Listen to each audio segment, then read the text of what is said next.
everyone. So today I want to add to like my nanny series. Last time I gave tips on being a nanny or like early preschool teacher, and today I have some notes on my phone of communication with parents, because that sometimes is one of the hardest parts of the job and very tricky to talk to parents, especially if you are not a parent yourself. There is a lot of kind of like, maybe you don't understand, you're not a parent, like you can't tell me this and that, like, which is very understanding. I think if you don't have a child, if you are not parenting anyone, make that disclaimer, because truly don't know what they're going through, especially in their eyes. So, and no matter how many kids you've helped raise, siblings across the street, your time does help. Like, okay, I've nannied and taught at preschool collectively now for 5 years, and I am preschool certified, and I have oh darn, I just forgot what it was called, CPR registered. I've done it twice now. So those things do help with your credibility. But disclaimer, I just feel like it helps the conversation go a lot smoother. For instance, like, I'm just gonna refer to my notes, like when I was helping my family potty train that I nanny for, and I wasn't sure if they were thinking about it, what was going on, yada yada, and I was just saying, hey, I know everyone has different opinions and feelings about potty training. I was just wondering how you guys were feeling about it, and I like, whatever suits you guys, let's do that. I just keep noticing that child is very interested in the toilet, talks about it, goes to it, and then when I walk in the bathroom, very curious, runs to the other room, and then I need to change a child's diaper. So starting to feel like, oh, I don't want to just go to the bathroom in public anymore. And also, if a child passed their diaper, like they want a new diaper because they're uncomfortable. All of those things you can bring up to a parent, either in your communication log, which I recommend having, or just having that conversation with them if you can. And if they keep picking up in a rush, or you just don't see them, write it down. And that's my first major thing that I highly recommend, is having a communication log. Because when I used to nanny before I became a preschool teacher, I did not, and now after I am in my communication with the family I'm with right now is 100% better. We understand each other, and there's so many different charts. I actually found mine on Etsy and I really like it. And it just says wake up time, there's nap times, there's a food log, there's notes to home, there is a diapering chart area, and it just lets the parent know what happened in their child's day. Because, I mean, I have a hard time at the end of the day, oh, what did you guys do today, blah, blah, blah. I'm just like, sometimes I'm gonna deer in headlights because you did a ton, and then you're exhausted. And so throughout the day, I just keep like the binder open on the table, and I just like casually will write in, and it kind of helps you keep on track too, to make sure you're doing different things every day, to make sure you're broadening this child's future with different books and colors and all the different crafts and science experiments and going to the park and all the things. And also in that area, you can also keep another time chart of your hours. And then there can be an area on that page too for like an ouch report to say like, hey, like they did get like hurt today. I unfortunately didn't make it in time to pick them up or to stop this fall. They tripped on their foot. It happens.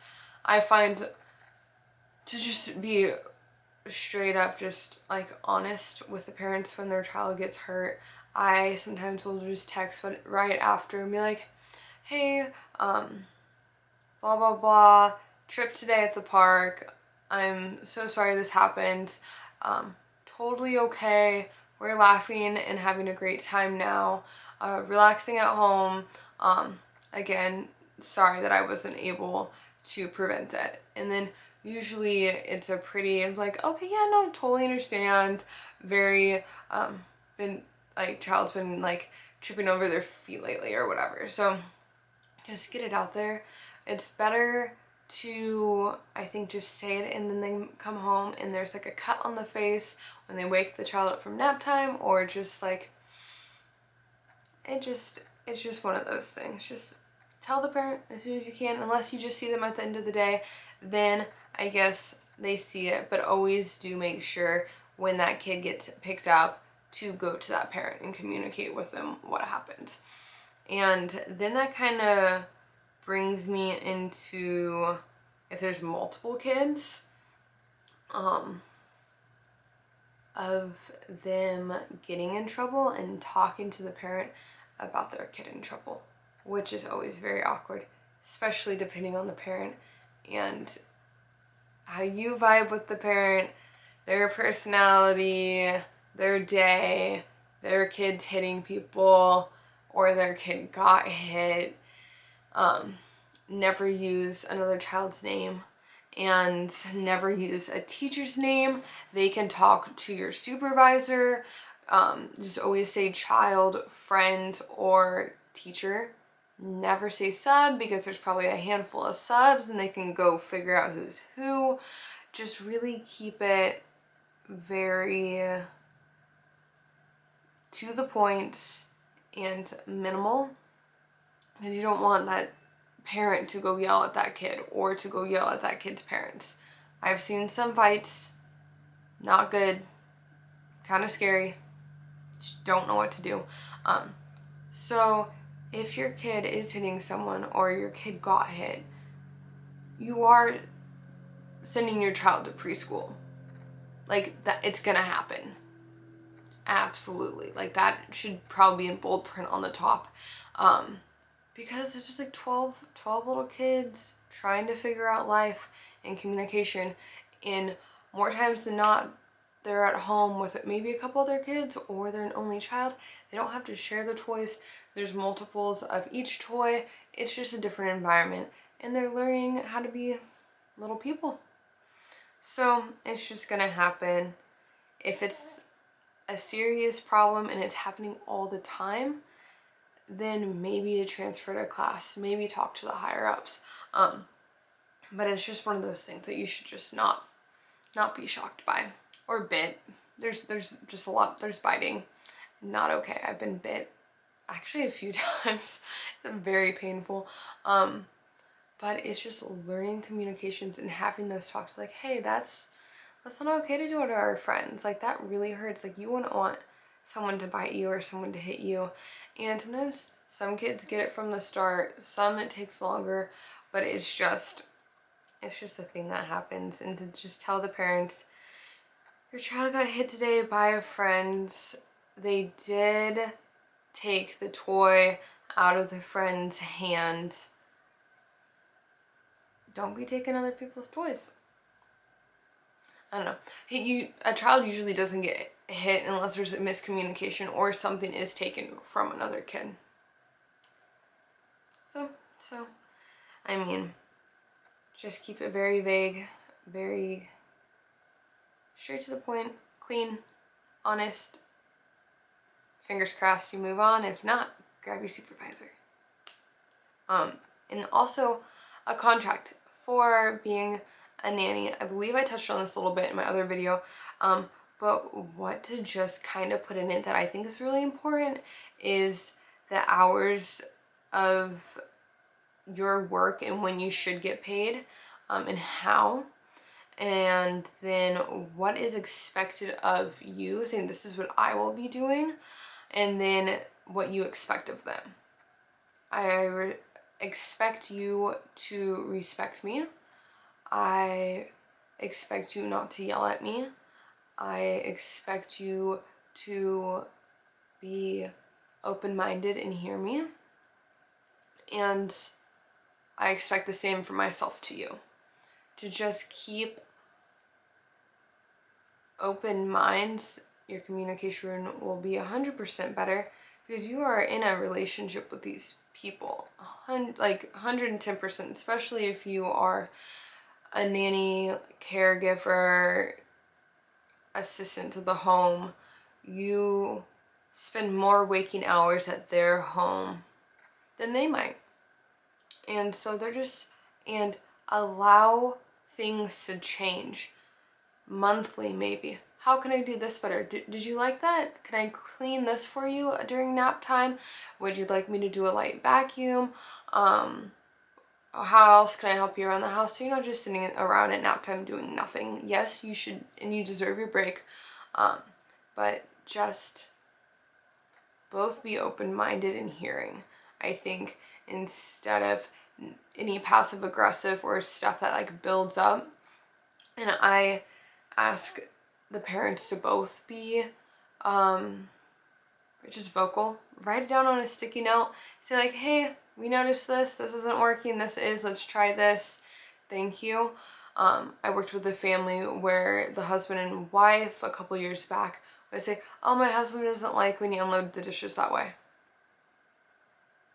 Okay, if he didn't, he should just tell me. And then he would say, my wife doesn't like this. So they're always blaming it on each other, or maybe they weren't, they were saying it for each other, but it just made me really feel uncomfortable in front of the other spouse because I just never knew if they were happy with me or not. So I felt very confused. And now my older self, I've maybe had a sit down conversation or just a quick conversation like, hey, I just really don't understand that type of communication. Like, if you do have a problem, straight up tell me. Like, let's just keep it honest. Like, it's just so much easier than running around in circles. And on your contract, what days you will be working, and yeah, when you'll be getting paid, how much you're getting paid. Make sure you put down how much you're getting paid so you get what you deserve. And if they do not need you one day, maybe they got sick, if it's an emergency and you go home half day, there's different circumstances to everything, but they just straight up forget to tell you, or you show up and no one's home and you're kind of like, what the heck? If they don't tell you an hour before your work day that they don't need you, you get a half day pay. Put it down in the contract, and because it's happened to me a few times, and then you have no pay that day. You're counting on that pay. You feel very angry and gypped and all those emotions. And so if there is that accountability, I just feel like the respect heightens of communication. And let's see. Oh, also just wrote down, you can look up all of these on the contract. Also, let the family add some stuff to the contract and look over it together. Like, what do they need as well? I mean, you're probably in their home, if not. So, another thing that could be good for a situation with parents, let's say, I guess younger could do this too, but it's definitely more like the 4, 5, 6, pre-K, kindergarten ages are just like the chore charts, the sticker charts for like cleaning their room, to not hitting at school, to not throwing sand in people's faces, to being nice, to listening to your teacher, to not getting off your cot at nap time. Like, whatever the situation is, you don't need to bribe. I don't want to say bribing, because if someone told me like, hey, if you work really hard today, or if you work really hard all week, I'm gonna take you out to a super nice dinner. And I'd be like, yeah, I want to go to a nice dinner. So like if they do have good days for like a week straight and they get to put a sticker on their chore chart, they get to class on whatever the situation is working, they get to pick out something at the end of the week. Maybe they get to like have ice cream, maybe they get a bath bomb, like, and from a lot of parents it really does work. I remember when I was little, I had like this little train I got to put people on, and when I filled up the train, I don't remember what I got, but I remember being very happy. Ooh, flashback. I would go to the Sanrio Hello Kitty store and I would just spend hours in there picking something out. My poor mom was so tortured. But just showing parents that you care and that they are not wrong and that you're learning and teaching together for the bettering of their child and not putting them down is just the key. Like, nobody's perfect. Nothing's ever going to be perfect. I know, preaching to the world and the choir on that. Progress, not perfection, all that good stuff. But yeah, I mean, there was an instance with a little child always grabbing things out of my hand, and I was like, you know, like talking to the parents, like, hey, I was letting this happen and I didn't realize it until today, but child keeps, in real life I'd use the child same, child keeps grabbing things out of my hand, but I don't care if they grab the crayon out of my hand because I don't care. Like, I'll grab a different one. But I realized that I was okaying this behavior and I don't want them to do it to other kids because that's just not gonna go well on the playground. And then they're like, oh geez, oh, we do that too. That's what the parents said. And they're like, oh, we don't want our kid to be that kid on the playground either. And so we laughed about it, and it was just like, match the mood of the parents, try to match your personalities. You know them, you talk to them, and make it a situation light and say, let's just work on it, or have them ask or say, no thank you, I don't like when things get pulled out of my hand. And sometimes things take way longer than others, but just to kind of keep mindful of them. And then maybe there'll be less ouch reports that go home if people don't take things out of other people's hands. But I hope some of those tips helps.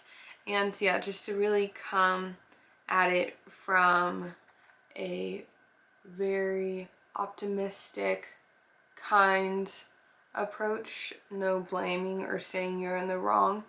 Say, let's work on this. I've noticed this. I would love if we can get them to this stage or at this age, or noticing they should be here on their chart. And so just really kindness and working together. Because I mean, when you get home, there's a million things going on. So yeah, kindness, work together, and hear each other is the biggest thing. And just be open, honest, and receptive, and know that someone might tell you you're wrong someday, and that's totally fine. But yeah, so yeah, hope some of it helps, and I hope you have a great day, and I'll see you in my next video. Thank you.